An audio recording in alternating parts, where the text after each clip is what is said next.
Collector महोदय से जो घटनाक्रम जो लसाड़िया वाला हुआ उसको लेके हमारा डेलीगेशन हमारे आसपुर विधायक जी, बागीदोरा विधायक जी, दिग्विजय सिंह जी, साथी अन्य सभी जिलाध्यक्ष जी, हमारे संभागीय अध्यक्ष जी, सारा एक डेलीगेशन गया था। हमने 7 बिंदुओं के आधार पे जिला कलेक्टर महोदय और एसपी साहब से हमने चर्चा की है। इसमें मेन बड़ा जो बिंदु है, एक उदयपुर सांसद मन्नालाल जी रावत,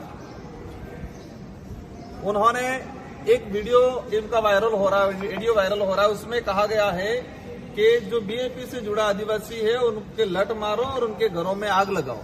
1 महीने पहले का ये वीडियो वायरल हुआ है और इसी का परिणाम लसाड़िया में, क्योंकि बीजेपी के कार्यकर्ताओं को लगा कि हमारा सांसद कह रहा है कि घरों में आग लगाओ, लट मारो, उनको पत्थर मारो, इस तरह से एक सांसद उकसा रहा है बीजेपी के कार्यकर्ताओं से। तो उन्होंने उसी आधार पे वहीं से उन्होंने कहीं न कहीं माहौल बना और लसाड़िया के अंदर हमारे दरियावद विधायक जी पे जो आक्रमण हुआ, तो हमारा पहला बिंदु ये रहा है कि कानून सबके लिए होता है। एक सांसद आम कार्यकर्ता को उकसा रहा है कि घरों में आग लगाओ, तो उस आधार पे कानूनी कार्रवाई होनी चाहिए, उसको लेके पहला बिंदु है।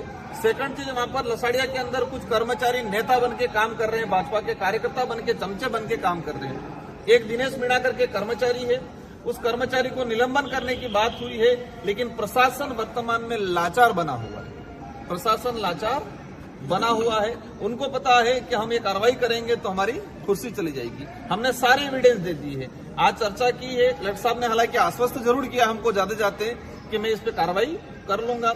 अगर कार्रवाई करते हैं तो ठीक है, कार्रवाई नहीं करते हैं तो हमारा डेलीगेशन अभी तय करेगा कि ये आंदोलन आगे बढ़ना है, धरना स्थल आगे बढ़ेगा कि इसका नया रूप लेगा, वो हम आगे भी हम बैठ के डिसाइड करेंगे।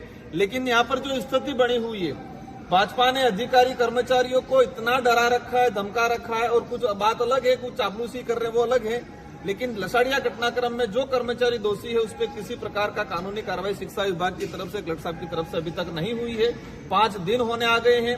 हमारा फाइनल डिसीजन यही रहेगा कि उन कर्मचारियों पे कार्रवाई करे, और एक सांसद जिस तरह से आदिवासी समाज का सर्टिफिकेट लगा के गया और समाज के लोगों को ही आग से मारने की धमकी दे रहा है, तो ऐसे सांसद के खिलाफ भी कानूनी कार्रवाई करे, ये हमारी मांग रहेगी। सर, चुनावी माहौल भी है, अभी उपचुनाव भी सामने है, तो क्या बीएपी स्वतंत्र लड़ेगी या गठबंधन? ये इशू ही नहीं है। इशू सबसे बड़ा ये है कि एक आदिवासी समाज का सर्टिफिकेट लगा के सांसद बना और वही सांसद आदिवासियों के घर जलाने की बात कर रहा है, ये बड़ा इशू है। इशू ये है कि निर्वाचित हुआ विधायक वहां उसके विधानसभा क्षेत्र में जाता है और भाजपा के गुंडागर्दी वाले लोग उसके साथ मारपीट करते हैं, वो इशू है।